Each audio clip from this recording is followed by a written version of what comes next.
మనం ఇలాగ చేరి ప్రభును స్తుతించి ఆరాధించుకునే భాగ్యం ప్రభు మనకిచ్చారు. దాన్ని బట్టి మనం ఎంతైనా దేవునికి కృతజ్ఞతలు చెల్లించవలసిన వారమై ఉన్నాం. హల్లెలూయా, హల్లెలూయా. ఈ దినము దేవుని వాక్యాన్ని మనం ధ్యానం చేయటం కొరకు పరమగీతముల గ్రంథం 7వ అధ్యాయము 7వ వచనాన్ని మనం చదువుతాం. పరమగీతముల గ్రంథం 7వ అధ్యాయము 7వ వచనాన్ని మనం చదువుదాం. నీవు తాళ వృక్షమంతా తిన్నని దానవు, నీ కుచ్చములు గెలల వలె ఉన్నవి. హల్లెలూయా చెప్పాలి ఒకసారి మంచిగా. నీవు తాళ వృక్షమంతా తిన్నని దానవు అని ప్రభువు మాట్లాడుతున్న మాటని ఇక్కడ మనం చదువుతాం. పరమగీతముల గ్రంథము యేసు ప్రభువుకును ఆయన సంగమునకు జరుగుతున్న సంభాషణ అని దేవుని వాక్యం మనకు నేర్పిస్తుంది. స్తోత్రం చెప్తారా? హల్లెలూయా. నిజానికి ఇది సొలొమోను రాసిన గ్రంథము. సొలొమోను తన ప్రియురాలికి రాస్తున్న మాటలు కానీ యేసు ప్రభువు తను ఎక్కువగా ప్రేమించిన సంఘముతో మాట్లాడుతున్న మాటలుగా మనము ఆత్మీయంగా అర్థం చేసుకొనవలసిన వారమై ఉన్నాం. స్తోత్రం.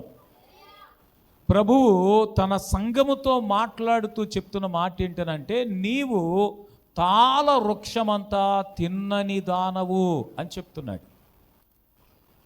సంఘము యేసు ప్రభువుకు ఎలాగున ఉండాలి, ఎలాంటి సంఘము ఆయనకు కావాలి, ఎలాంటి సంఘము కొరకు యేసు ప్రభువు చూస్తున్నాడో ఈ మాటలో మనము నేర్చుకొనవలసిన వారమై ఉన్నాం. స్తోత్రం చెప్తారా మంచిగా? హల్లెలూయా. యేసు ప్రభువారు త్వరలో ఆయన సంఘము కొరకు రాబోతూ ఉన్నారు.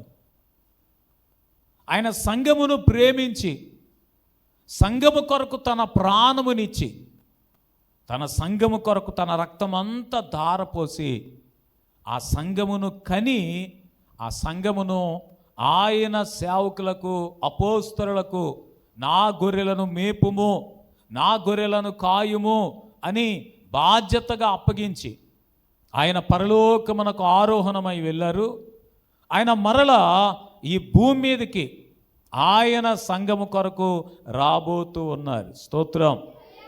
ఆయన వచ్చినప్పుడు ఆయన సంఘం యేసు ప్రభు ఎదుట ఎలాంటి సంఘముగా ఉండాలని, ఎలాంటి సంఘము కొరకు ఆయన రావాలని కోరుతున్నాడో ఈ మాటలు నేను మీకు చూపించగోరుతూ, సంఘముతో ఆయన ప్రియురాలితో ప్రియమైన వధువు సంఘముతో ప్రభువు మాట్లాడుతున్న మాట నేను మీకు చూపిస్తున్నాను. ఆయన మాట్లాడుతున్నాడు, నీవు తాళ వృక్షమంతా తిన్నని దానవు.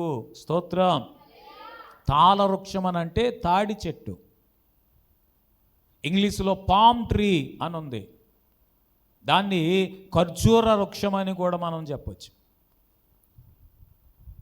తెలుగులో తాడి చెట్టు అని తర్జుమా చేయబడింది.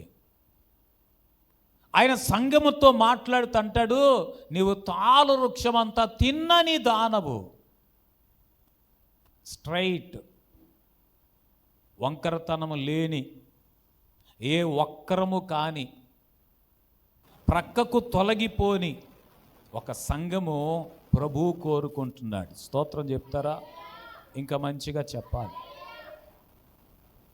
ఆయన ఎప్పుడూ కూడా ఈ భూమి మీద వంకరగా ఉన్న వాటిని తిన్నగా చేయటానికి కోరుతున్న దేవుడై ఉన్నాడు. ఆయన ప్లాన్ అదే, ఆయన ప్రణాళిక అదే, ఆయన ఆలోచన అదే, ఆయన ఉద్దేశం అదే. ఆయన సంఘాన్ని వంకరగా ఉన్న పరిస్థితులను, లేకపోతే వక్రముగా ఉన్న పరిస్థితులను ఆయన తిన్నవిగా చేయటానికి, నునుపుగా చేయటానికి, చదును చేయటానికి కోరుతున్న దేవుడిగా వాక్యములో మనకు కనిపిస్తాడు. లూకా సువార్త 3వ అధ్యాయము 5వ వచనాన్ని మనం చదివి చూద్దాం. లూకా సువార్త 3వ అధ్యాయము 5వ వచనాన్ని మనం చదువుదాం. ప్రతి పల్లము పోడ్చబడుతుంది, ప్రతి కొండయు మెట్టయు పల్లము చేయబడుతుంది, వంకర మార్గములు తిన్ననివవుతాయి, కరకు మార్గములు నునుపుగా చేయబడతాయి. సకల శరీరులు దేవుని రక్షణ చూస్తారు. స్తోత్రం చెప్పండి. హల్లెలూయా. ప్రతి పల్లము పోడ్చబడేటట్టు, ప్రతి మెట్ట కొండ పల్లము చేయబడి చదును చేయబడేటట్టు, ప్రతి వంకర మార్గము తిన్నగా మార్చబడేటట్టు, అంతేకాదు ప్రతి మార్గము కరకు మార్గములు నున్నవిగా చేయబడేటట్టు దేవుడు తన కార్యాన్ని చేయాలని కోరుకుంటున్నాడు. స్తోత్రం. ఆయన ఎవరు అనంటే వంకర మార్గములను తిన్నగా చేసే దేవుడై ఉన్నాడు. స్తోత్రం.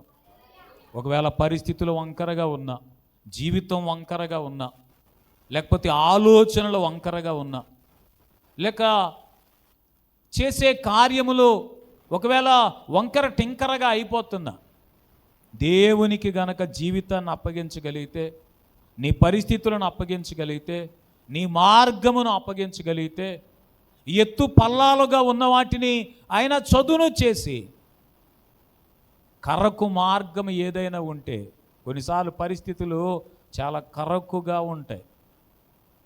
చదును మార్గములో చదును పరిస్థితులు ఏవండి, లేకపోతే చదునుగా ఉన్న పరిస్థితులు జీవితంలో కనిపించవు. దేవునికి అప్పగిస్తే నీ కరకు మార్గమునంతటిని నా దేవుడు నున్నవిగా చేసేస్తాడు. స్తోత్రం.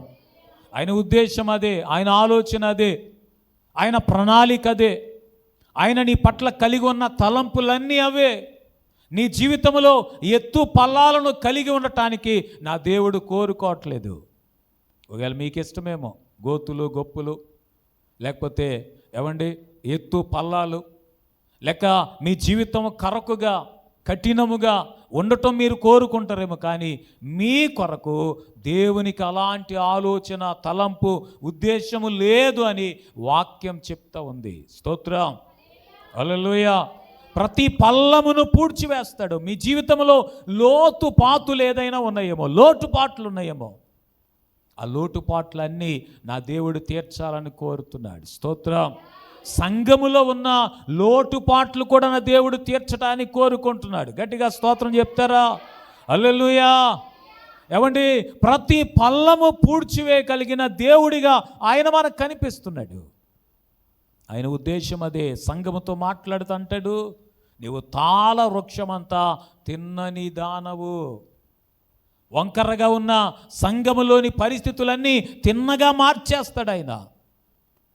తిన్నగా ఉండటమే దేవునికి ఇష్టం. స్తోత్రం. తిన్నగా ఉండే సంఘము కొరకే ఆయన కోరుతున్నాడు. వంకర మార్గములన్నీ తిన్నగా అయిపోవాలని ఆయన ఆశపడుతున్నాడు. ఆయన చేతికి గనక మన జీవితములను, మీ జీవితములను అప్పగించుకుంటే, మీ జీవితంలో జరిగే కార్యము ఈ వచనాలు మనకు నేర్పిస్తున్నాయి. ఒకటి, ప్రతి పల్లము పూడ్చివేయబడుతుంది. కరకు మార్గము నున్నగా చేయబడుతుంది. ఎత్తుగా ఉన్న మెట్టలు, గుట్టలు, కొండలు అవి చదును చేయబడతాయి. అంతేకాదు వంకర మార్గములన్నీ తిన్నవిగా నా ప్రభు మార్చివేస్తాడు. చేతులెత్తి స్తోత్రం చెప్తారా? ఆయన ఉద్దేశం, ఆయన ఆలోచన ఈ వచనాల్లో మనం చూస్తాం. స్తోత్రం చెప్పాలి మంచిగా. దేవుడు అపోస్తులుడైన పౌలును దర్శించిన సందర్భం మనం అపోస్తుల కార్యముల గ్రంథం 9వ అధ్యాయంలో చూస్తాం. పౌలుగా మారకముందు సౌలు యొక్క జీవితము తన దృష్టికి మంచిదేమో కానీ సంఘానికి, యేసుక్రీస్తుకు ఏమంత మంచి జీవితం కాదది. సౌలు చేసే పనులన్నీ సంఘానికి క్షేమకరంగా కాకుండా హానికరంగాను, బాధాకరంగాను, దుఃఖమయముగాను ఉండేవి. అపోస్తుల కార్యముల గ్రంథం 9వ అధ్యాయము ప్రారంభపు వచనాలు మనం చదువుతుంటే, ఏమండి, అధిపతుల దగ్గర తాకీదులు తీసుకొని, పర్మిషన్ లెటర్ తీసుకొని సంఘమును హింసించటానికి బయలుదేరిన సౌలును నా ప్రభు ఎదుర్కొని దర్శించాడు. గట్టిగా స్తోత్రం చెప్పాడు. హల్లెలూయా.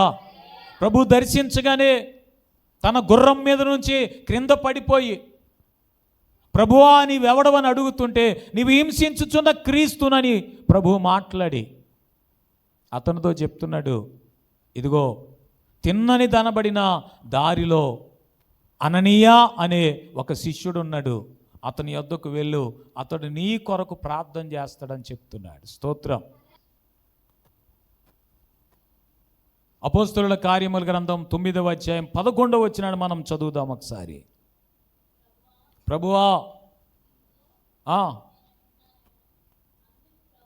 అందుకు ప్రభువు నీవు లేచి తిన్నని దనబడిన వీధికి వెళ్ళి యోధా అనువాని ఇంట తార్సువాడైన సౌలు అనువాని కొరకు విచారించు, ఇదిగో అతడు ప్రార్థన చేస్తున్నాడని చెప్తున్నాడు. స్తోత్రం.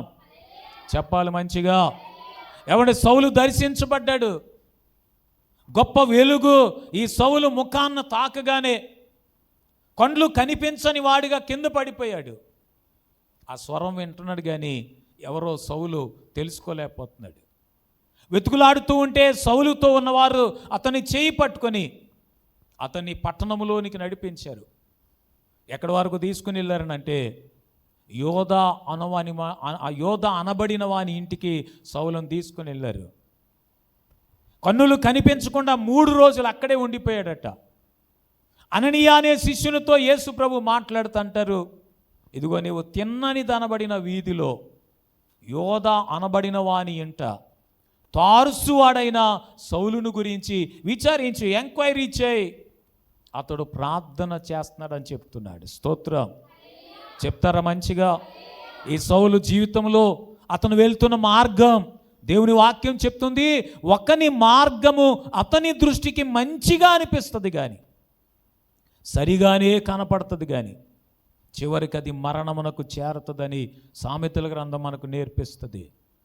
కొంతమంది జీవితాలలో వారు వెళ్తున్న దారి, వారు చేస్తున్న కార్యాలు, వారు బ్రతుకుతున్న బ్రతుకు విధానం చాలా మంచిగా అనిపించవచ్చు, వారి దృష్టికి అది సరిగానే అనిపించవచ్చు, కానీ అవి వంకర టెంకరగా ఉన్నాయనే సంగతి వారికి తెలియదు. అయితే వంకర మార్గములలో నడుస్తున్న వారిని తిన్నవిగా చేసే దేవుడు సౌలును దర్శించినప్పుడు అతనిని తిన్నని దనబడిన వీధిలోనికి తీసుకుని వచ్చాడు. స్తోత్రం చెప్పండి. అతని మార్గాన్ని తిన్నగా మార్చివేశాడు. సంఘాన్ని హింసించడానికి బయలుదేరిన సౌలు తిన్నని మార్గంలోనికి వచ్చిన తర్వాత తినడం మానేసి 3 రోజులుగా ఉపవాసముతో ప్రార్థన చేయటం మొదలుపెట్టాడు. గట్టిగా స్తోత్రం చెప్తారా? ఇంకా మంచిగా చెప్తారా? హల్లెలూయా. ఈ అననీయ అనే శిష్యునితో ప్రభు మాట్లాడుతుంటారు, ఇదిగో నీవు సౌలు కొరకు ప్రార్థన చేయి. అననీయ వెంటనే అన్నాడు, ప్రభువా అతని గురించి అసలు ఏమో తెలుసా? సంఘమును బహుగా బాధ పెట్టేవారిలో సౌలు ప్రాముఖ్యమైన వాడు, అతడే ప్రథముడు. సంఘమును చాలా హింసిస్తూ ఉన్నాడు. అతని మార్గము మంచిది కాదు, జీవితం మంచిది కాదు, అతను చేసే పనులు మంచివి కాదని చెప్తుంటే అతని గురించి ప్రభు అననీయతో చెప్తున్నాడు, అతను ఇప్పుడు వంకర టింకర మార్గంలో నుంచి తిన్నని మార్గంలోనికి వచ్చిన వాడిగా మారిపోయాడని చెప్పారు. స్తోత్రం. చెప్పాలి మంచిగా. నీ జీవితం ఒకవేళ వంకర టింకరగా ఉందేమో, సరిగా ప్రార్థన చేయలేని, సరిగా భక్తి చేయలేని, సరిగా ప్రభువుతో సమాధానంగా సహవాసము చేయలేని, ప్రభువుతో కాలం గడపలేని, తికమకగా ఉందేమో, వంకర టెంకరగా ఉందేమో, గజిబిజి అయిపోతున్నావేమో, గలిబిలి అనుభవిస్తూ ఉన్నవేమో, దేవుని చేతికి నీ జీవితాన్ని అప్పగించుకుంటే, ప్రభువా నన్ను దర్శించు, నాకు కనిపించు, నాతో మాట్లాడు, లేక నన్ను నడిపించని ప్రభు చేతికి నీ జీవితాన్ని అప్పగించుకుంటే తిన్నని మార్గములోనికి నా దేవుడు నీ జీవితాన్ని, నీ కుటుంబాన్ని, నీ పరిస్థితులను ఆయన తీసుకొని వస్తాడు. గట్టిగా స్తోత్రం చెప్పండి. హల్లెలూయా, హల్లెలూయా. తిన్నని దనబడిన వీధిలోనికి సౌలు నడిపించిన దేవుడే ఈ మధ్యాహ్న వేళలో వాక్యమును ఆలకించుచున్న నిన్ను కూడా, నీ కుటుంబాన్ని కూడా, నీ జీవితాన్ని కూడా, నీ పరిస్థితులను కూడా తిన్నవిగా ఆయన మార్చివేస్తాడు. వంకర మార్గములను తిన్నవిగా మార్చివేయటమే దేవుని యొక్క మంచి ఉద్దేశం. స్తోత్రం చెప్తారా? ఇంకా మంచిగా చెప్తారా? సంఘముతో మాట్లాడుతూ నీవు తాళ వృక్షమంతా తిన్నని దానవు. అలాంటి సంఘము కావాలని, అలాంటి సంఘముగా మారాలని, అలాంటి సంఘమే యేసుక్రీస్తు సంఘమని యేసు ప్రభు మాటల్లో మనము తెలుసుకోగలుగుతున్నాం. స్తోత్రం. ఒకవేళ లోకములు జీవించినప్పుడు నీ మార్గములు సరిగా లేవేమో,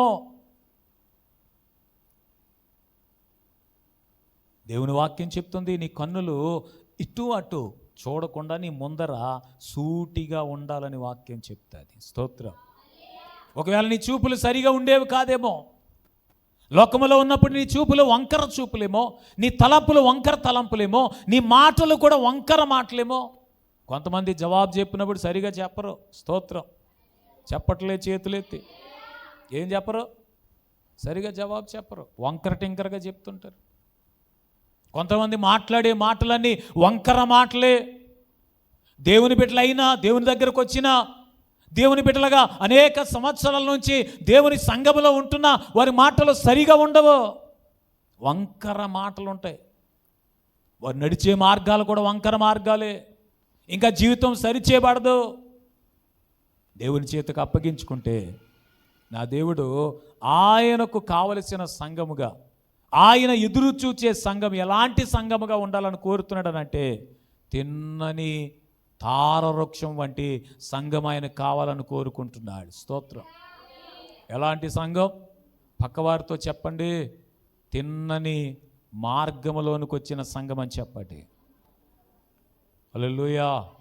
వంకర మార్గములన్నీ తిన్నగా మారిపోవాలని చెప్పండి ఒకసారి. ఏ మొహమాటంతో చెప్తున్నారు ఎందుకో? హల్లెలూయా. నా యేసు ప్రభువుకు మొహమాటం ఏం లేదు. నీలో చిన్న వంకరతనం కూడా ఉండడానికి నా దేవుడు కోరుకోడు. పర్వాలేదులే అని సరిపెట్టుకునేవాడు కాదు. నీవు నేను సరిపెట్టుకుంటామేమో, నీవు నేను కాంప్రమైజ్ అయిపోతామేమో, నీవు నేను పర్వాలేదని ఆ వంకరగా ఉన్న పరిస్థితులను, వంకరగా ఉన్న జీవితాన్ని అలాగుండని అని కోరుకుంటామేమో. నా యేసు ప్రభువు జీవితము వంకరగా ఉండటానికి అస్సలు కోరుకోవట్లేదు. చేతులెత్తి స్తోత్రం చెప్తారా? ఇంకా మంచిగా హల్లెలూయా. నీ మాటలన్నీ సరిచేయబడాలి, నీ చూపులన్నీ సరిచేయబడాలి, నీ మార్గములన్నీ సరిచేయబడాలి, నీ అడుగులు కూడా సరిచేయబడాలి. వంకర మార్గంలో నడిస్తే అడుగులు తడబడతాయి. కొంతమంది జీవితాలు వంకర మార్గంలో తడబడి పడిపోయే పరిస్థితులు ఏర్పడతాయి. అందుకని దేవుని బిడ్డ, నీవు వంకర మార్గములో నడవటానికి నా దేవుడు కోరుకోవట్లేదు. మార్గమంతా సరళము చేయబడి, మార్గమంతా చదును చేయబడి, ఎత్తు పల్లాలు లేని జీవితం, కొండలు గుట్టలు లేని జీవితం, సరళమైన మార్గములో నీవు నడవాలని, నీ జీవితంలో ఇక వంకర టింకర ఏమీ లేకుండా నీవు తిన్నని జీవితాన్ని, స్తోత్రం. ఇంకా చెప్పాలి మంచిగా, పక్క చూపులు ఉండకూడదు, పక్క దారులు పట్టకూడదు, అడుగులు ప్రక్కకి తొలగిపోకూడదు. నీ జీవితం అంతా తిన్నగా మారిపోవాలి. స్తోత్రం. చెప్పాలి మంచిగా. ఎలా మారిపోవాలి? తిన్నగా మారిపోవాలి. దేవుని ఉద్దేశం అదే. ప్రతి పల్లము పూడ్చివేయటమే నా దేవుని యొక్క ముఖ్యమైన ఉద్దేశం. స్తోత్రం. నీ జీవితంలో ఒకవేళ ఎత్తు పల్లాలు ఉన్నాయేమో, నీ జీవితంలో సంతోషము దుఃఖము కలబోసి నువ్వు బ్రతకవలసి వస్తుందేమో, ఆయన దుఃఖమంతా తొలగించేసి, అది గొయ్యి లాంటిది, పల్లము లాంటిది, స్తోత్రం.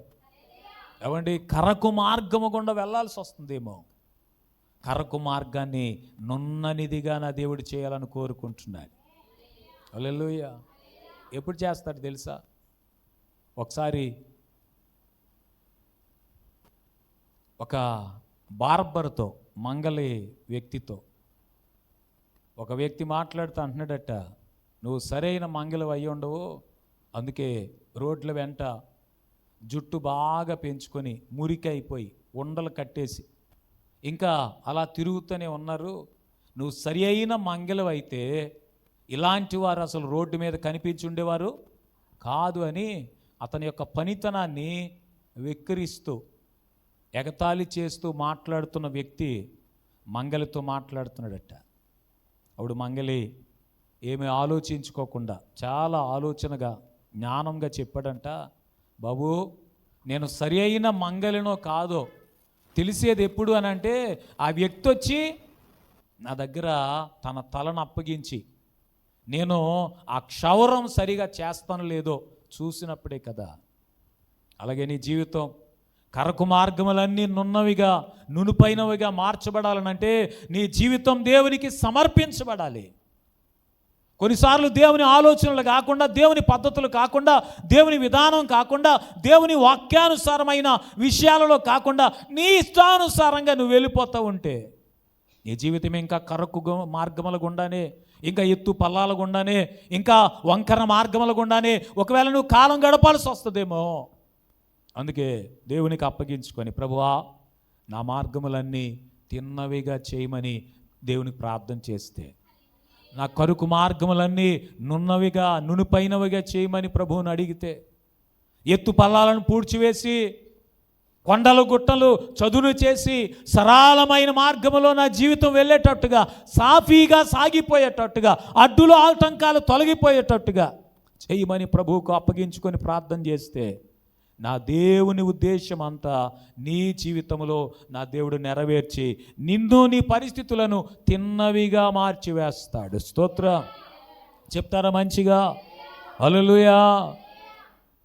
ఈ తిన్నని మార్గము లేక తిన్నవిగా ఉన్న పరిస్థితులు, నీవు తాళ వృక్షమంత తిన్నని దానవు అని చెప్తున్నప్పుడు నా దేవుడు ఎలాంటి జీవితాన్ని నువ్వు కలిగి ఉండాలని కోరుకుంటున్నాడో నేను 2 వచనాలు చూపించాలనుకుంటున్నాను. ఆయన తిన్నని మార్గములుగా, తిన్నని జీవితముగా, స్ట్రైట్గా ఉన్న వంకరతనం తొలగిపోయిన సంఘముగా ఉండాలనంటే సంఘము ప్రత్యేకించబడిన సంఘమై ఉండాలి. స్తోత్రం. ఏ సంఘమై ఉండాలి?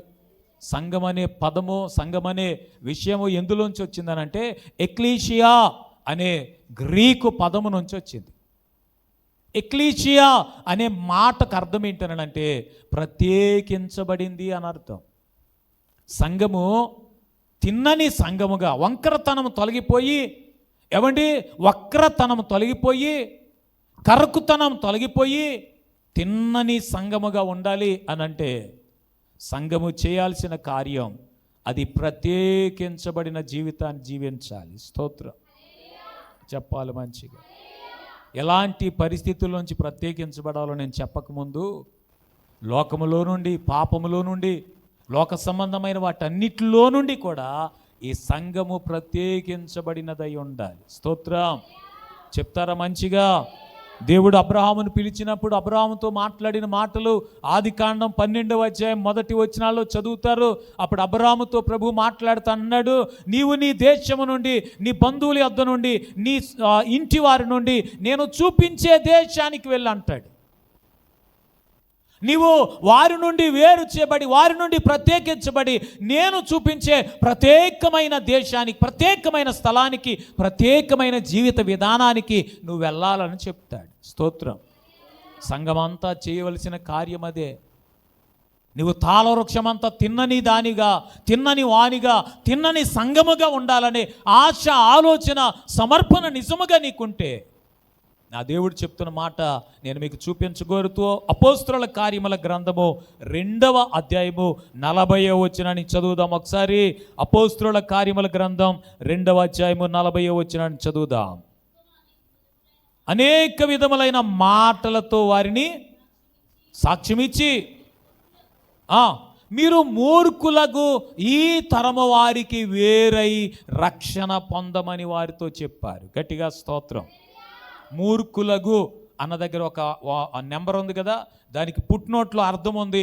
వంకరైన ఈ తరము వారికి వేరై మీరు రక్షణ పొందాలని చెప్పారు. స్తోత్రం చెప్పాలి మంచిగా. మూర్ఖులైన, వంకరతనముతో నిండిపోయిన, వక్ర మార్గములలో నడుస్తూ ఉన్న, ఇష్టానుసారం జీవిస్తున్న ఈ తరములో నుండి నువ్వు వేరు చేయబడి, ప్రత్యేకించబడి నువ్వు జీవించాలి. స్తోత్రం. వారిలాగా నేను కూడా వంకర టింకర మార్గాలలో నడుస్తానంటే నీవు తిన్నని దానిగా ఉన్న సంఘము కాదు. అలాంటి సంఘము యేసు ప్రభువుకి ఇష్టము లేదు. అలాంటి సంఘాన్ని ఆయన ఎప్పుడూ కోరుకోలేదు. నువ్వు ఆయన కోరుకునే ఒక ప్రత్యేకించబడిన సంఘముగాను, తిన్నని మంచి సాక్ష్యము కలిగిన ప్రత్యేకించబడిన సంఘముగా నీవు ఉండాలని నా ప్రభు కోరుతున్నాడు. స్తోత్రం చెప్పాలి మంచిగా. పేతురు గారు మాట్లాడుతుంటాడు, అనేక విధములైన మాటలతో వారికి సాక్ష్యమిచ్చి, వంకరైన మూర్ఖమైన ఈ తరము వారికి మీరు వేరై రక్షణ పొందాలి. ప్రత్యేకించబడిన జీవితాన్ని మీరు జీవించాలి. స్తోత్రం. అందరితో కలిసిపోకూడదు, అందరూ ఏం చేస్తే అది చేసేయకూడదు, అందరూ ఏది చెబితే అది విని ఆ పద్ధతులను, ఆ విధానాలను, ఆ జీవితాన్ని నువ్వు అనుసరించకూడదు. నువ్వే భక్తి చేసావా, నువ్వే యేసు ప్రభువుని నమ్ముకున్నావా, ఇక భూమి మీద ఇంకెవరు లేరా, నీ ఒక్కరవే భక్తి చేస్తున్నావా అని అపవాది నిన్ను ఏదో మేలు చేసినట్టుగా కనిపించే మాటలు నీకు వినిపించచేసి నిన్ను కూడా ఆ బురదలోనికి, ఆ వంకర మార్గాల్లోనికి, ఆ కరకు మార్గాల్లోనికి, ఆ గోతులు గొప్పులు కలిగిన తిన్నగా లేని, సరిగా లేని జీవిత విధానానికి నిన్ను లాక్కొని వెళ్ళిపోవటానికి ఎన్ని విధాలుగానైనా ప్రయత్నం చేయగడ్డు. వాడు యుక్తిపరుడు, కుయుక్తిపరుడు అని వాక్యం చెప్తుంది. వాడు మోసగాడు, అబద్ధికుడని వాక్యం చెప్తుంది.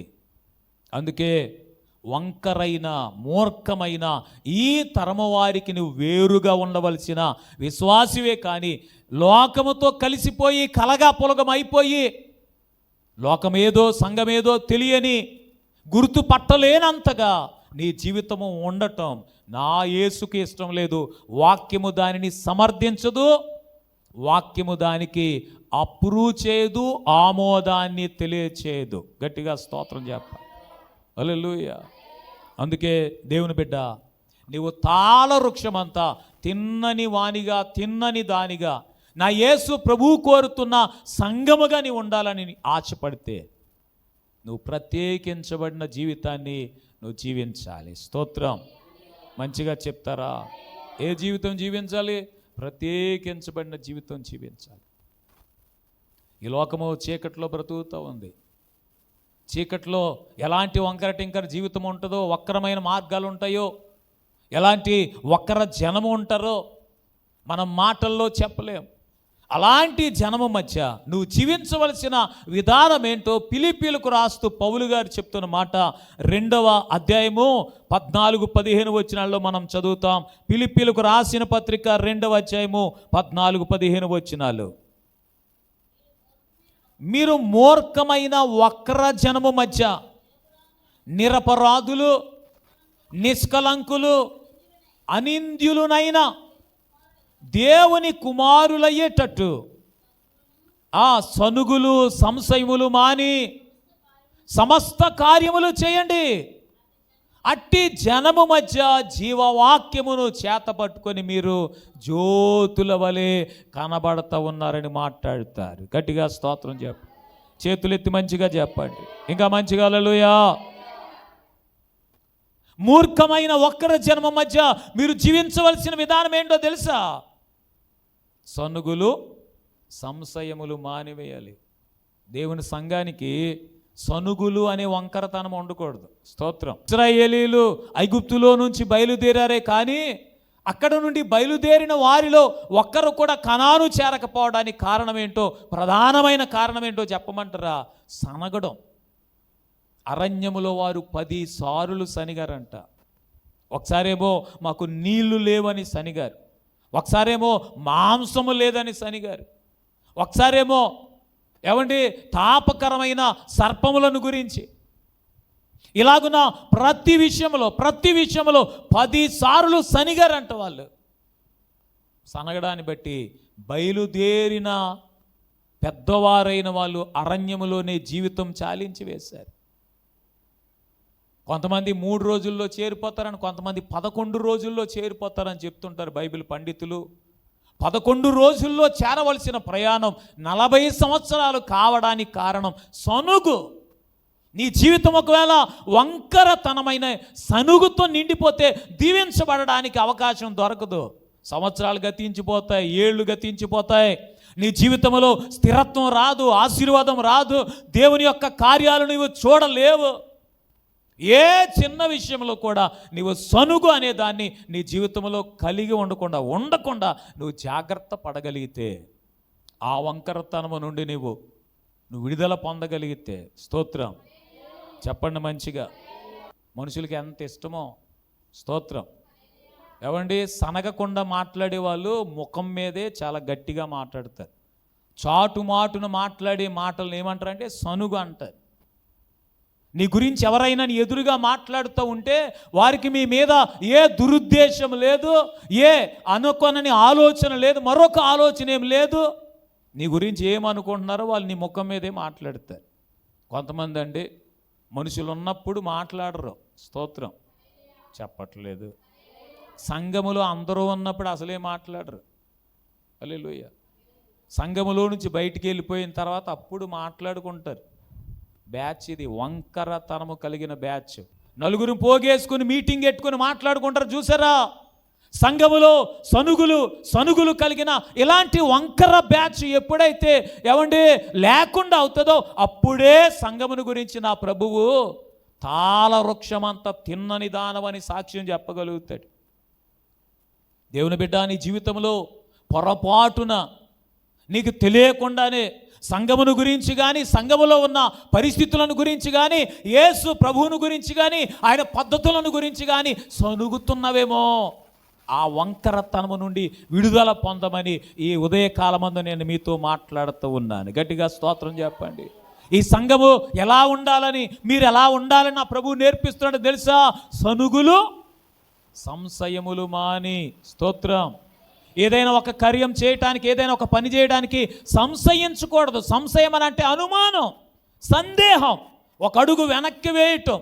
అమ్మో, నేను ఇలాగున దేవుని కొరకు ముందుకొచ్చి చేస్తే తర్వాత నా పని ఏంటి, నా పరిస్థితి ఏంటి, దేవుని కొరకు నేను ఇంతగా సమర్పించేసుకుంటే. కొంతమంది బాప్తీసం పొందడానికి సంశయం, దేవుని కొరకు బ్రతకడానికి సంశయం, దేవుని కొరకు ఏదైనా గొప్పగా చేయడానికి సంశయం, సందేహం. అమ్మో, నేను ఒకవేళ ఇలాగ ఇచ్చేస్తే నేను తర్వాత నా జీవితం ఏంటి. సారెపతు విధవరాలు మొదట కొంచెం సందేహించింది, మొదట కొంచెం సంశయించింది. ఏలియా చెప్పారు, నేను చెప్పినట్టుగా మొదట వెళ్ళి చేయనగానే తన దగ్గరున్న ఆ కొంచెం పిండి, కొంచెం నూనెతో సంశయం లేకుండా దైవజనుడి కొరకు చేసినప్పుడు ఆమె జీవితం అంతా సరిచేయబడి కరువు తీరేంత వరకు పోషించబడింది. స్తోత్రం. నువ్వు చేసే కార్యం ఏదైనా సనుగుకోకుండా, సంశయించకుండా నీవు సమస్తమైన కార్యములు చేయాలి. గట్టిగా స్తోత్రం చెప్పాలి. ఉపవాసం ఉంటావా, ప్రార్థన చేస్తావా, వాక్యానుసారంగా బ్రతకాలని జీవితాన్ని సమర్పించుకుంటావా, మందిరానికి వస్తావా, పరిచర్య చేస్తావా, ఏమి చేసినా సనుగుకోకుండా, స్తోత్రం. నువ్వు ఎప్పుడైతే సనుక్కున్నావో అప్పుడే పోయింది. ఇంకా నువ్వు చేసిన పనికి యొక్క ఫలితం పోయింది, అంతే. పాస్టర్ గారు ఎప్పుడు ఇంతే, మమ్మల్ని కూర్చొనివ్వడం, నిలబడినివ్వడం, మమ్మల్ని కుదురుగా ఉండనివ్వడం. ఇలాంటి సనుక్కుంటూ నువ్వు మొత్తం మందిరం అంతా తుడిచేస్తున్నావు అనుకో, స్తోత్రం. ధూళి ఎలా ఎగిరిపోతుంటుందో, తుడుస్తుంటే ధూళి ఎగురుతా చూసారా, అలా దేవుని దగ్గర నుంచి నీకు రావాల్సిన దీవెన కూడా ఆవిరైపోయి వెళ్ళిపోతుంది. నీకేం ఉపయోగం ఉండదు. సనుక్కుంటా ఎప్పుడైతే దేవుని కొరకు గుప్పిలి విప్పుతావో, హల్లెలూయా చెప్పాలి మంచిగా. కొరింథీయులకు రాసిన పత్రిక కూడా అదే చెప్తుందిగా, సనుగు కొనకయు బలవంతంగా కాకయు మీరు హృదయంలో నిశ్చయించుకున్న ప్రకారంగా దేవునికి ఉత్సాహంగా ఇస్తే దేవుడు వారిని ప్రేమిస్తాడు, వారిని దీవిస్తాడు, వారిని ఆశీర్వదిస్తాడు. గట్టిగా హల్లెలూయా. సనుగులు సంశయములు మాని సమస్తమైన కార్యములు చేయాలి. మందిరానికి రావడానికి సనుక్కోవద్దు సుమా, స్తోత్రం. ఏం చేయొద్దు, ఆలస్యంగా రావడానికి ఒక కారణం ఇదేనేమో, పాస్టర్ గారు అసలు త్వరగా వదిలిపెట్టరు కనుక మనము త్వరగా వెళ్ళిపోయి అన్ని గంటలు ఆవిడ కూర్చుంటాడు. అందుకని సనుక్కుంటూ, గొనుక్కుంటూ, సందేహపడుతూ, సంశయిస్తూ ఇంటి దగ్గర తీరుబడి, తీర్థం జరుగుబడి, జాగరం చేసుకొని ఆఖరిలో వచ్చావనుకో రావాల్సిన దీవెన మొత్తం కొట్టుకెళ్ళిపోద్ది ప్రవాహంలో. స్తోత్రం. అసలు శ్రద్ధ ఉందా నీకు మందిరం అంటే, శ్రద్ధ ఉందా దేవుని సన్నిధి అంటే? ఒక్క పాట పాడే సమయంలోనైనా ఉండగలుగుతున్నావా? పాటలన్నీ అయిపోయి, ఆరాధన అంతా అయిపోయి, ప్రార్థనలన్నీ అయిపోయి, ఆఖరి ప్రార్థనకు వచ్చే జీవితమేమో ఈ వంకరతనం నీ జీవితంలో పోవాలి. హల్లెలూయా. కొంతమంది వచ్చి అంటారండి, ఏమోనండి దేవుడే మార్చుకోవాలండి. మరి ఎవరు మార్చుకోవాలంట? వీళ్ళు మాత్రం వంకర టెంకరగా బతుకుతారంట, దేవుడు మాత్రం వెనకాల తిరిగి కత్తిరట్టుకొని సుత్తట్టుకొని బాడి తట్టుకొని ఉల్లట్టుకొని వీళ్ళని చెక్కుతా కొరుకుతా ఏంటిది కొడతా నరుకుతా ఉండాలంట ఇంకెప్పుడు. ఇదే నేటి జీవితం అంతా బ్రతుకు. స్తోత్రం. ఇప్పుడు చెట్టు తిన్నగా పెరగాలనంటే కొన్నిసార్లు కొన్ని కొమ్మలు మాత్రమే నరుకుతారు, ఇంకెప్పుడు నరుకుతా అనే ఉంటుంది. ఆ చెట్టు ఎప్పుడు ఎదుగుతుందండి? ఎదుగుతుందా? మాట్లాడతలేదు మీరు ఎవరు. ఓ మొక్క నాటి దాన్ని పెంచి చూడండి, ఇంకెప్పుడు కొమ్మలు నరుకుతానే కూర్చుంటే ఎప్పుడు ఎదుగుతుంది? ఎప్పుడు కొమ్మలేస్తుంది? ఎప్పుడు కాస్తుంది? అది ఎప్పుడు మీకు దీవెనకరంగా మారుతుంది? నీ జీవితం అంతా వంకర టెంకరగానే బతుకుతూ ఉంటే ఇంకెప్పుడు నరుకుడే. నీ ప్రసంగాలు ఎలాంటి ప్రసంగాలు కావాలంటే నరుకుడే. నీళ్లు పోసే ప్రసంగాలు కాదు, ఎరువు పోసే ప్రసంగాలు కాదు, నీకు సదుపాయాలు చేసే ప్రసంగాలు కాదు, ఇంకెప్పుడు నరుకుడు ప్రసంగాలే. తిన్నగా ఉంటేగా. స్తోత్రం. చెప్పట్లేదు మంచిగా. ఇంకా బాగుపడే ఆలోచనే లేదు. అందుకే నా ప్రభువు కోరుతున్నాడు, నా ప్రభువు చెప్తున్నాడు, ప్రభువా మూర్ఖమైన వక్ర జనం మధ్య అనింద్యులు, చదువు తల్లి, నిరపరాధులు, మూర్ఖమైన వక్ర జనం మధ్య నిరపరాధులు, నిష్కలంకులు, అనింద్యులునైనా దేవుని కుమారులుగా మీరు బ్రతకాలి. స్తోత్రం చెప్పాలి. హల్లెలూయా.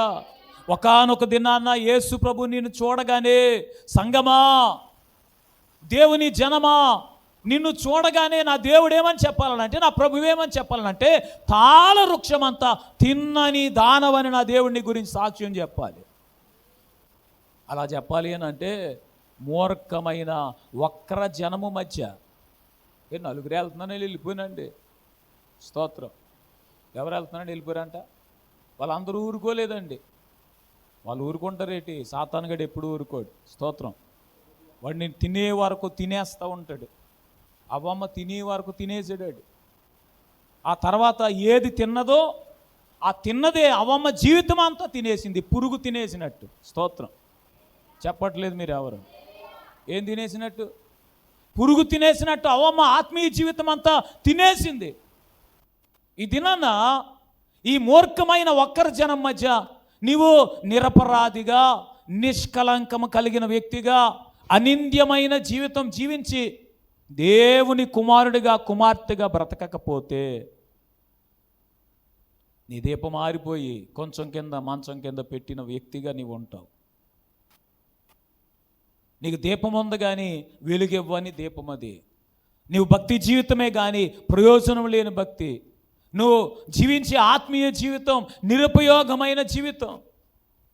ఆయన అంటాడు, ఈ జనమ మధ్య జీవవాక్యమును చేతపట్టుకొని జ్యోతుల వలె మీరు కనబడాలి. స్తోత్రం చెప్పాలి మంచిగా. అది ప్రత్యేకమైన జీవితం. చీకటి లోకంలో వంకర బతుకులు బతుకుతున్న వారి మధ్యలో నువ్వు జీవించవలసిన జీవిత విధానం ఏంటనంటే జ్యోతి వలె, వెలుగిచ్చే జ్యోతి వలె నీ జీవితం ఉండాలి. స్తోత్రం. ఇంకా మంచి హల్లెలూయా. హల్లెలూయా. వంకర మార్గం ఎంత ప్రమాదకరమో, దానివల్ల ఎంత విషాదకరమైన కార్యాలు, విషాదకరమైన పరిస్థితులు ఎదుర్కోవాల్సి వస్తుందో కొన్నిసార్లు మనం మాటల్లో చెప్పలేం. వంకర టింకరగా జీవించే జీవితం. రోడ్డు మీద, హైవేలో బైకు ఈ మూలకి ఆ మూలకి ఇష్టానుసారం నడుపుతున్నాడు అనుకోండి, వంకర టింకరగా. ప్రయాణం చాలా అద్భుతంగా ఉంటుంది కదా, థ్రిల్ ఉంటుందండి. థ్రిల్ ఉంటుందో ఇలా వంకర టింకరగా వెళ్తూ ఉంటే అబ్బా చాలా థ్రిల్ ఉంటుందండి. ఏమవుతుంది థ్రిల్లు? తల బల్లు అంటుంది మాట, బల్లు. పెద్ద పెద్ద సౌండ్లు వస్తాయి కదా, అదే థ్రిల్లు. జీవితం ఒకేసారి ఏమైపోతుందో తెలియదు. అది చాలా ప్రమాదకరమైన మార్గం. అది వంకర మార్గం మంచిదేం కాదు, క్షేమకరం కాదు. అదే చాలా ప్రమాదకరమైంది. ఒకసారి మనం వాక్యాన్ని చదవబోతాం. చూడండి, అపోస్తలుల కార్యముల గ్రంథం 13వ అధ్యాయం 10వ వచనాన్ని ఒకసారి చదివి చూద్దాం. అపోస్తలుల కార్యముల గ్రంథం 13వ అధ్యాయం 10వ వచనాన్ని చదువుదాం. అతని తేరు చూచి సమస్త కపటముతోనూ సమస్త దుర్మార్గముతోనూ నిండినవాడా, అపవాది కుమారుడా, సమస్త నీతికి విరోధి, నీవు ప్రభు యొక్క తిన్నని మార్గములు చెడగొట్టడం మానవా అని అడుగుతున్నాడు. స్తోత్రం చెప్పాలి. మంచి ఏంటంట, నువ్వు ప్రభు యొక్క తిన్నని మార్గములను చెడగొట్టడం మానవా. కొంతమంది ఉంటారు, సంఘాన్ని సరిగా బ్రతకనివ్వటానికి బదులు, సంఘములో ఉన్న విశ్వాసులు తిన్నని మార్గంలో నడిపించటానికి బదులు వీళ్ళు ఏం చేస్తారనంటే ప్రభు యొక్క తిన్నని మార్గంలో చెడగొడుతుంటారు. పక్కోళ్ళు ప్రార్థనా జీవితాన్ని చెడగొడతారు, భక్తి జీవితాన్ని చెడగొడతారు, వారి సమర్పణ జీవితాన్ని చెడగొడతారు, ఆత్మీయ జీవితాన్ని చెడగొడతారు. నేనో విశ్వాసిని కాదేంటి అంటారు. స్తోత్రం. ఆల్ఫా హంబర్ట్ అనే ఒక మంచి దైవ సేవకుడు చాలా కాలం క్రితం బ్రతికారు. ఆయన యేసుప్రభువును నమ్ముకొని యేసుప్రభు సన్నిధికి మందిరానికి వెళ్తుంటే వాళ్ళ నాన్నగారు వెళ్ళనిచ్చేవారు కాదంట. ఆదివారం సండే స్కూల్కి వెళ్ళడానికి ఆయనేమో నాన్నగారికి తెలియకుండా, తండ్రికి తెలియకుండా వెళ్ళిపోతుండేవాడట. సండే స్కూల్కి వెళ్లకుండా వాళ్ళ నాన్న ఏం చేసేవాడనంటే పొలంలో అరక దున్నమని, ఆ దున్నటం అనే పని చెప్పేవాడంట. పొలంలో ఏదో పని చేయమనివాడట. వాళ్ళ నాన్న ఇలా ఇంటికి వెళ్ళగానే ఆ పొలంలో నుంచి పొలం గొట్లంట నడుచుకుంటా మందిరానికి వెళ్ళిపోయేవాడంట. స్తోత్రం చెప్పాలి. చేతులే అంత ఆసక్తి ఉందా మనకి? ఆరాధన మానేసి పొలానికి వెళ్ళిపోయే మంచి మార్గం కదా మనదే. మనమే పని కట్టుకొని పనివారిని పెట్టుకొని ఒక్క వారం పోతే ఏమైపోయిందిలే అనుకునే ఆ స్థాయికి వెళ్ళిపోయిన కదా. అయితే సండే స్కూల్కి వెళ్ళినప్పుడు అలా క్రమంగా వెళ్ళడానికి చూసి సండే స్కూల్ టీచర్ ఈయనకి ఒక చిన్న బైబిల్ ఇచ్చారంట. స్తోత్రం. వాళ్ళ నాన్నకు కనిపించకుండా, తండ్రికి కనిపించకుండా చెట్టు చాటును కూర్చొని చదువుకునేవాడంట. ఎంత శ్రద్ధో, చెట్టు చాటును కూర్చొని చదివేవాడంట. ఒకసారి వాళ్ళు మా నాన్న చూసాడంట. నేను వద్దన్నా సరే నువ్వు చర్చికి వెళ్తున్నట్టున్నావు, ఈ బైబిల్ చదువుతున్నావు అని చెప్పి వాళ్ళ నాన్న అతని మీద నీళ్లు పోసేసేవాడంట. చదువుకుంటే నీళ్లు పోసేసేవాడంట.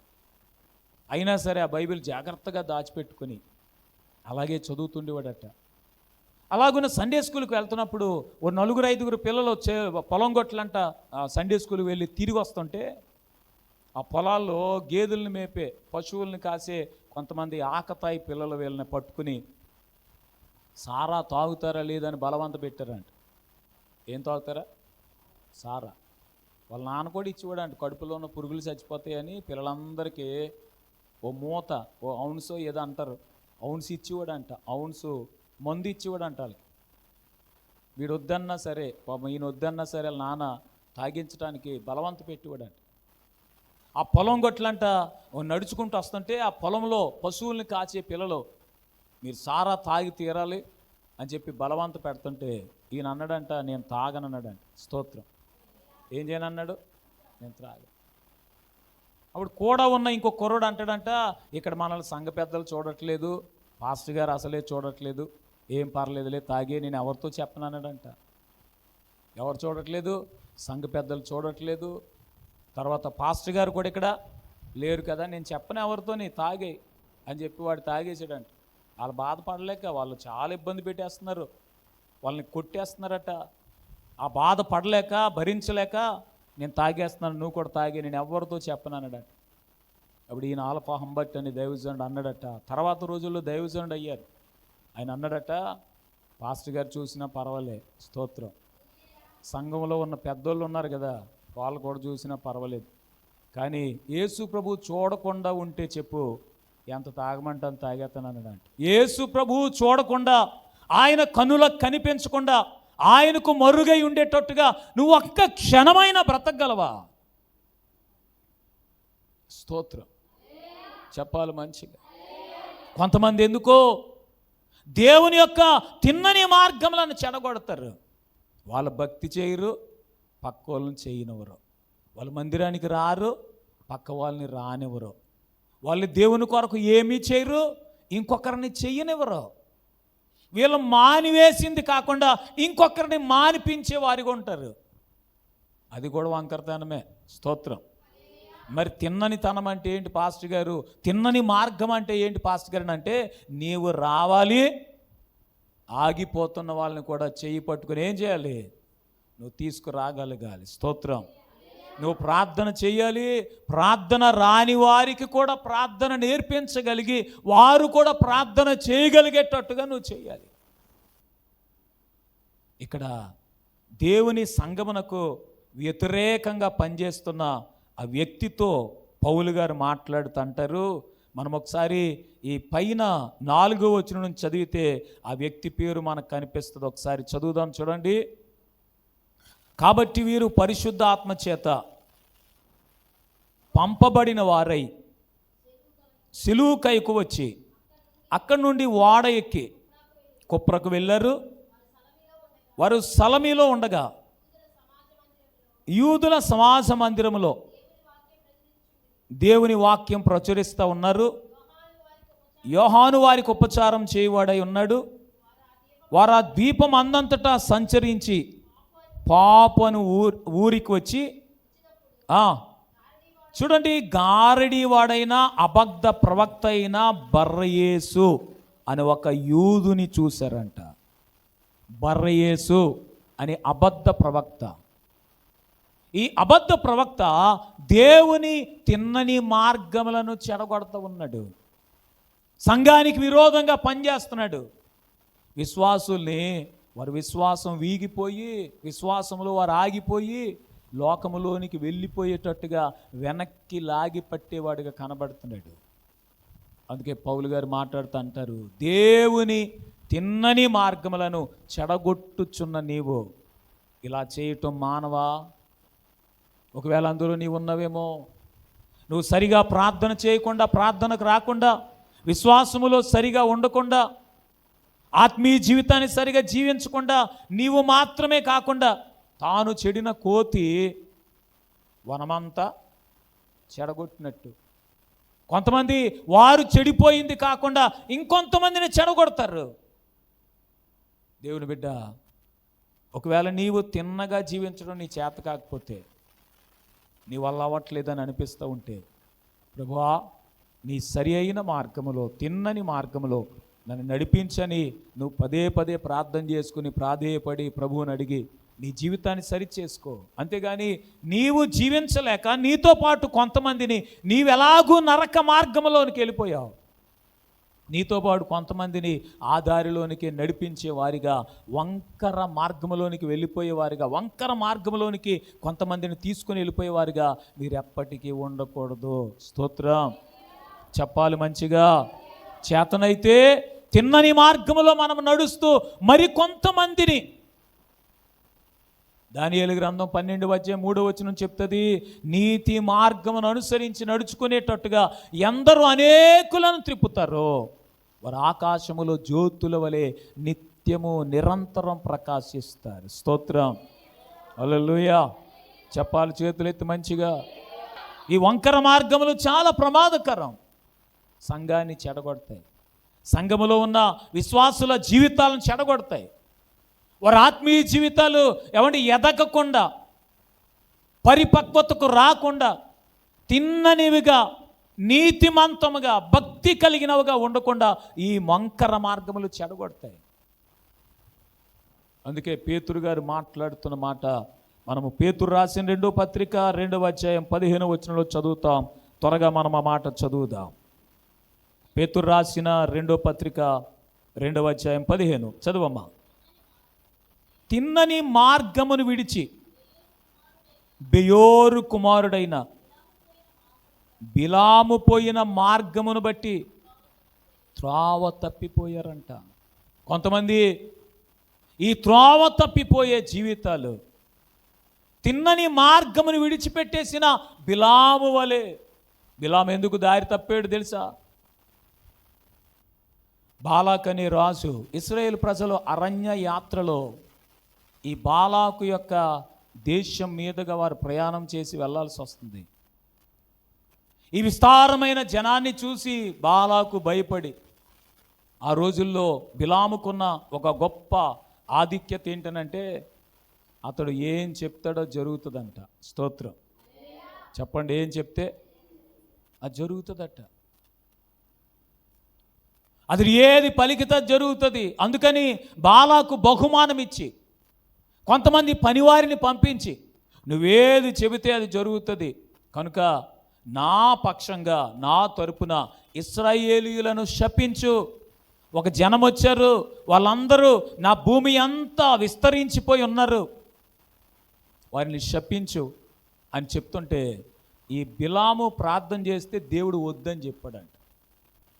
దేవుడు ఒకసారి వద్దని చెప్తే అది ఇంకెన్నిసార్లైనా వద్దు అనే చెప్పినట్టు. స్తోత్రం. మాట్లాడతలేదు మీరు ఎవరు. దేవుడు ఒక్కసారి వద్దు, కాదు, లేదు అని చెప్పాడనంటే ఇక దాన్ని దేవుడు ఏం చేయడు, మార్చడు.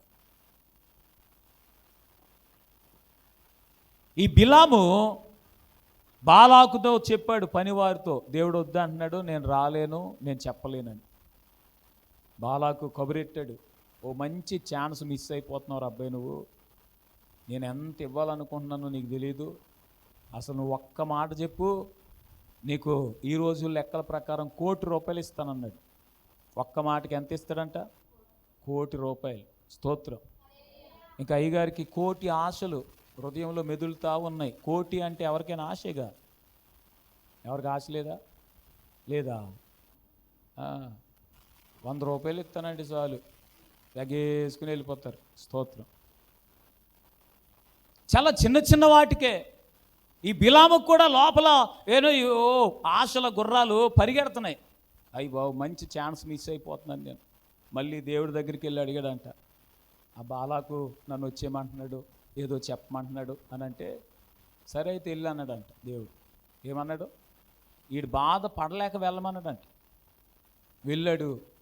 వెళ్ళు కానీ నేను చెప్పమన్న మాటే చెప్పాలి, కానీ ఇంకొక మాట నువ్వు చెప్తే వద్దు అన్నప్పుడు దేవుడు ఏదైనా ఒక కార్యం నువ్వు చేయకూడదు, ఇలా బ్రతకూడదు, ఇలా జీవించకూడదు, ఇది నీ నీ నీ జీవితంలో ఇలాంటిది కుదరదు అని చెబితే ఎప్పటికీ ఆ విషయంలో దేవుని దగ్గర మరలా బేరసారాలు చేయకూడదు. గట్టిగా స్తోత్రం చెప్పాలి మంచిగా. దేవుని వాక్యము ఏ కార్యమైతే వద్దు అని చెప్పిందో అది నీ జీవితంలో కూడా వద్దు అని ఎరేజర్తో చెరిపేయాలంతే. ఇక నీ జీవిత పుస్తకంలో అది రాసి పెట్టుకోకూడదు, దాచిపెట్టుకోకూడదు. అవసరమైనప్పుడు తీస్తాను మరలను. స్తోత్రం. ఏం చేస్తారంట? అవసరమైనప్పుడు తీస్తాను. అది ఎంత ప్రమాదకరమో కొన్నిసార్లు ఎవరికి అర్థం కాదు. తిన్నని మార్గమును విడిచిన బెయోరు కుమారుడైన బిలాము వలె కొంతమంది త్రోవ తప్పిపోయారని పేతురు మాట్లాడుతున్నాడు. లోకాన్ని ఆశించి, లోకములో ఉన్న వాటిని ఆశించి, లోకములో ఉన్న ఆ కార్యాల పట్ల ఆశ చూపించి చాలామంది ఈ తిన్నని మార్గమును విడిచి బ్రతికేవారు ఉన్నారు. దేవుని బిడ్డ, దేవుని సంగమా, దేవుని జనమా, నీవు ఎప్పటికీ ఎన్నటికీ నీ జీవితంలో ఈ తిన్నని మార్గమును విడిచి తిరిగే వంకరతనం అసలు నీ జీవితంలో కనిపించకూడదు, వినిపించకూడదు. స్తోత్రం చెప్పగలరా? హల్లెలూయా. నీ జీవితంలో ఒక చిన్న వంకరతనం కూడా ఉండకూడదు. చిన్న విషయంలో కూడా నువ్వు దారి తప్పిపోకూడదు. ఈ తిన్నని మార్గమును విడిచిపెట్టి అసలు ప్రక్కకు వెళ్ళకూడదు. గట్టిగా స్తోత్రం చెప్పు. మొన్న గురువారం రాత్రి దైవజనులు చెప్పారు కదా, మన ప్రయాణం దేని మీద ఉంది ఇప్పుడు అని అంటే సిలువ మీద. ఈ సిలువ ఉన్న ఆ నిలువ కమ్మి మీద నడిచే మనము ఒక్క అడుగు ప్రక్కకు వేసామా ఎక్కడికి వెళ్ళిపోతాం? నరకమనే లోయలోనికి, అగాధములో పడిపోతాం. దేవుని బిడ్డ, నువ్వు తిన్నని మార్గంలోనే ఎల్లప్పుడూ జీవించుదువుగాక. గట్టిగా చెప్తారా? హల్లెలూయా.